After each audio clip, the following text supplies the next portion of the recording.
Hello there, folks. You're listening to the Sort Yourself Out podcast, where we discuss powerful, top-down, inside-out approaches to uplifting your life on all levels, helping you to free yourself of the hang-ups and blockages that hinder your well-being so you can leap forward, feeling great in your own skin and giving your best to the world. Today, we're discussing how to know if you're ready to sort yourself out.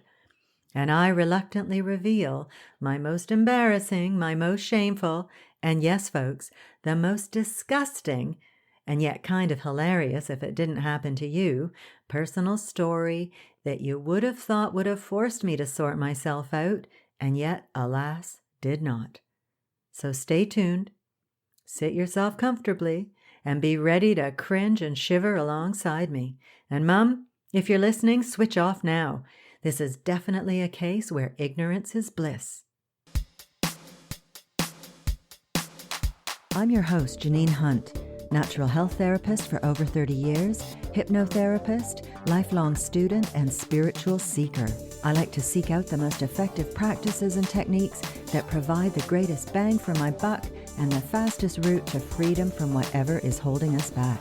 I can't wait to share with you these powerful techniques so that you too can sort yourself out, know deeper meaning in your life, and best of all, a sense of inner peace. So let's get started. Well, hello there, and thank you so much for joining me today. Today we're discussing how to know if you're ready to sort yourself out. Now, I know it sounds like it should be a fairly obvious thing for a person to know. But I'm telling you, this is something that many people struggle with when it comes to making a change in their lives. Maybe you've noticed it yourself. You feel like you want to make a change. You need to make a change. You know you need to make a change. You try again and again, but you just can't seem to make it stick. Or worse, you can't even get started. Or perhaps you feel like you know what you need to do, you know the steps to take, but you just cannot make yourself do it. We usually have to be really motivated to make a change in our lives, to break out of our habitual patterns of behavior, of thinking, of being. These things can be hard work, and if we're not sufficiently motivated, or if the stakes aren't high enough, we may find ourselves backsliding, reverting to old unwanted ways, or making false start after false start. And that can be so dispiriting and demoralizing that we end up feeling burnt out with the whole process. So perhaps you've been bummed out for a long time and you're thinking there's got to be more to life than this. Or maybe you do or say something and think, oh no, I can't believe I did that. I need to sort myself out. And sometimes we just need to hit rock bottom or have a serious scare or get totally fed up before we'll make a change. The change that we know we need to make and really succeed at making it permanent. But here is the major point about being ready to sort ourselves out. We have to reach that point where it's less painful to make the change than it is to carry on as we are. Now, I was in this situation myself many years ago. I was a drinker. I loved my wine. And on a good day, or I guess a bad one, I'd get through rather a lot of it. Now, I'm not going to go into all the details of it here and now, as I discussed that quite a bit in episode 2. But for the sake of clarity here, I will tell you that I was not able to stop drinking despite many attempts spanning several years until I was having some serious health issues related to it. Now, here it comes. That embarrassing little story I mentioned earlier. Oh, God, perhaps against my better judgment, but it illustrates my point so nicely that I'm just going to, shall we say, spew it out. So I was 20 years old or so, living in Toronto. And one night I went to meet a great friend of mine in a bar after work for drinks and dinner. We started on the rye and ginger ales. Then we moved on to the Bloody Caesars. Then we had wine and some food, which was too little, too late. And then we hit the dreaded ice cream and Oreo cookie cocktails. Now, we had a lovely time, but can you guess what happened? Well, you probably won't guess this. The upshot is that I came to, I awoke, I regained consciousness in the back of a police car, covered in my own vomit. Oh, God, it's just so gross. There, I said it. It's just, it makes me cringe to this day. So what happened, so they tell me, was this. I had got on the subway to go home after my drinks with my friend, and I passed out and puked up all over, yes, all over myself and my brand new wool winter coat. I'd gone to the end of the subway line and back again until some undoubtedly disgusted subway worker wanted to close up for the night and called the cops to take me away. Definitely not my proudest moment. Seriously, I spent years cringing in shame at the mere thought of this situation. Now, at the time, the cops wanted to call my parents, but I really begged them to just take me home to my apartment where I lived with my roommate. They agreed after much wailing and gnashing of teeth on my part. I mean, let's face it, they were probably just glad to get the stinking, disgusting, gibbering, and crying mess that was me out of their car. And that was bad enough. I'm lucky that it did not take a turn for the worse that night. You know, a young woman, hammered, passed out. I could have been raped. I mean, anything could have happened. But that vomit probably protected me. So, folks, I tell you this deeply and embarrassing and disgusting and gross story as an example of what you would have thought would have been a defining experience in my life where I'd say, enough, I can't go on like this. I've got serious problems. But no, even after that awful cringe-making experience, I was not ready to sort myself out. It took me another 18 years to deal with it. So in my case, I had to hit rock bottom. Basically, my body was going numb. And this is how bad it was.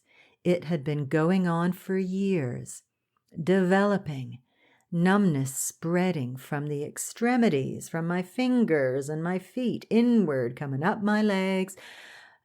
And I could even feel it in my face and in my nose and my lips, and still I could not stop. I was just not sufficiently motivated to change until it got really serious and I could not ignore it any longer. And then, when I was ready, a miracle came along that allowed me to stop drinking and be free of the desire to drink forever. And that, believe it or not, was a book called How to Control Your Alcohol by Alan Carr. And I was just amazed that after years of unsuccessfully trying to control my drinking, that a book had freed me in a matter of days. It still seems like a miracle today, more than 15 years on. Basically, Alan Carr's books, he also has one to quit smoking, which I used and which I recommend. His books unbrainwash you. They debunk the ideas you have about your addiction and why you drink or smoke. They reorganize your thoughts so that you see things entirely differently and with clarity. So this book, or rather, the way this book worked, had a hugely profound effect on me. I was so amazed and fascinated by the power of the mind to cure me, to actually free me of my long-held and deep-seated addictions, that I went on to train as a hypnotherapist. But one thing I discover in myself and see again and again in my clients is that you've got to be truly ready to change. You can go to see a hypnotherapist to quit smoking, but if you're not 100% ready, it ain't gonna happen. And I cannot tell you the number of times that I have offered healing advice to people and they have not been prepared to take the necessary steps on the path to healing. And it took me a long time to learn that not everyone wants to heal, or they don't want to hear it from me. But if you asked them, they would say, sure, of course I want to be better. I want to be healthy. I want to be free of this problem. But in reality, they're just not ready. And people have many reasons for not facing their demons or sorting themselves out in minor ways. Some people are too deeply ensconced in their victimhood. They are utterly identified with their pain and suffering. It feels like they are their pain. It's who they are. And so who would they be without it? Other people really like the attention and sympathy they get when they talk about their issues. And usually, boy, can these people talk. So they don't want to give that up, even though it means continuing to suffer. Other people worry that they will distance themselves from friends and family if they make a big change in their lives. This is a real concern for people and can be a huge factor in not making a necessary change. Have you ever noticed that the people around you tend to have similar issues to you? They may love you, but when you decide to change your life, you hold up a mirror that reflects to them what's not working in their life. And maybe they don't want to see it or aren't ready to change yet themselves. So it can be uncomfortable for everybody. And there are loads of people who will only sort themselves out if it's as easy as popping a pill. They're not up for any introspection or any effort on their own part. And that is entirely their prerogative, as long as they don't want to go on to me about it. And others simply haven't found the way yet that will help them to move on from their problems. And, there are lots of unknowable energies at work in the world that lead us to make a change when the timing is right and when we will most benefit from it. Now, looking at my story, if I had been inspired to stop drinking after my alarming, potentially dangerous, and undoubtedly revolting upchucking and passing out on public transport experience, probably not much else in my life would have changed. Sometimes it just has to get worse before it gets better, before a real transformation can take place. When I did finally quit drinking at 38, I thought, woohoo, my problem is over. I've sorted myself out. And I've talked about this one before too. But in fact, it was just the beginning of a long process of breaking down those parts of myself so that I could experience a real transformation within myself and within my well-being that went far beyond merely stopping the boozing. It was a big, messy reorientation that had me questioning everything I thought I knew about life, and that necessitated giving up my cherished ideas about atheism, and that led me to reluctantly and grudgingly stepping onto the spiritual path. There was a whole new world of sorting myself out that I had no idea of, just laying in wait for me. And I needed to redeem all those things in my nature that led to me drinking in the first place. The lack of self-esteem, the social awkwardness, being young and impressionable. I just do not think this would have happened had I quit boozing at 20 years old.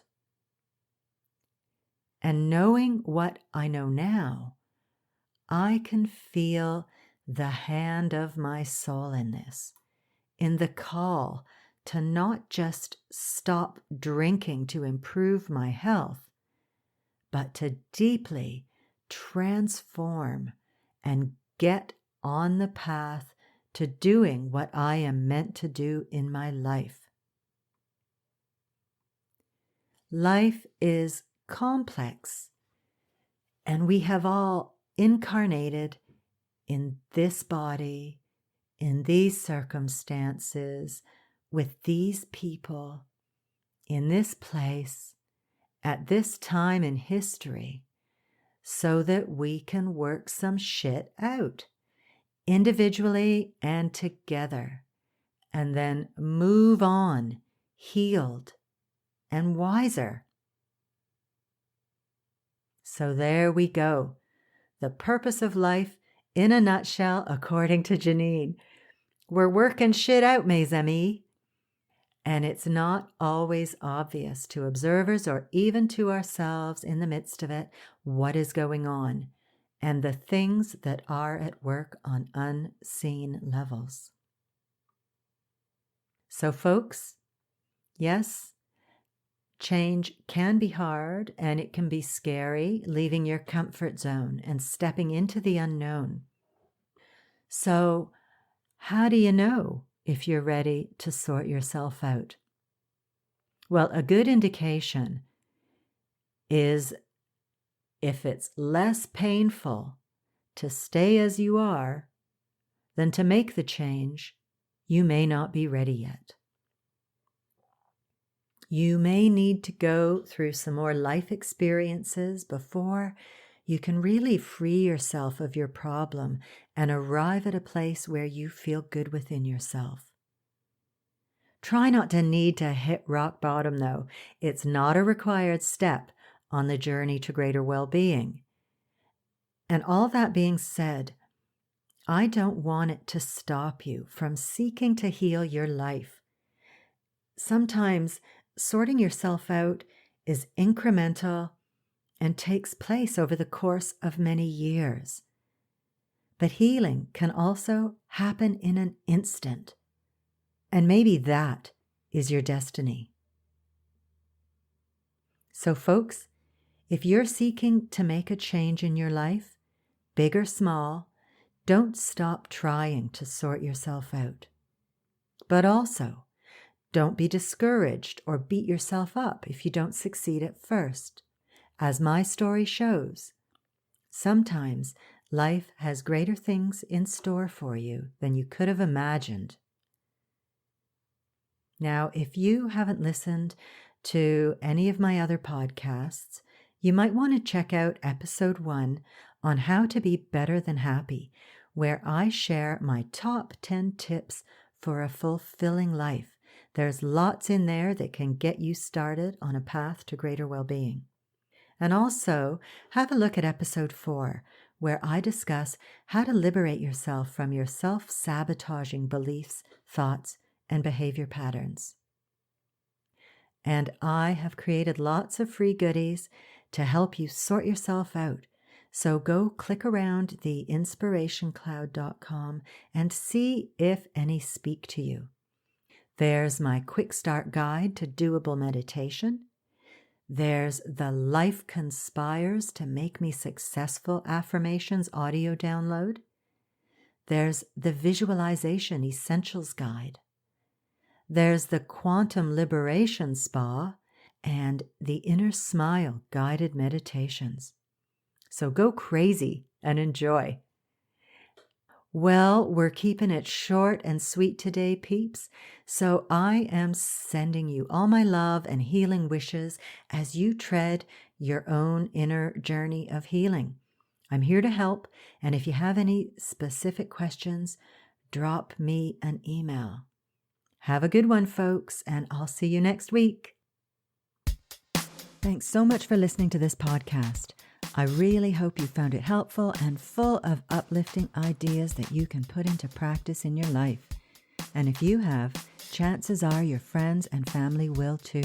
So please share it with them on social media. You'll be helping them to sort themselves out, because I bet you think they need it, right? But seriously, you'll also be doing me a huge favor in return, and I will be eternally grateful and sending loving vibes your way. I would also love it if you would leave me a review on iTunes, preferably a nice one, please. And don't forget to subscribe to the podcast too. If you have any questions or would like me to address a certain topic, I'd love to hear from you.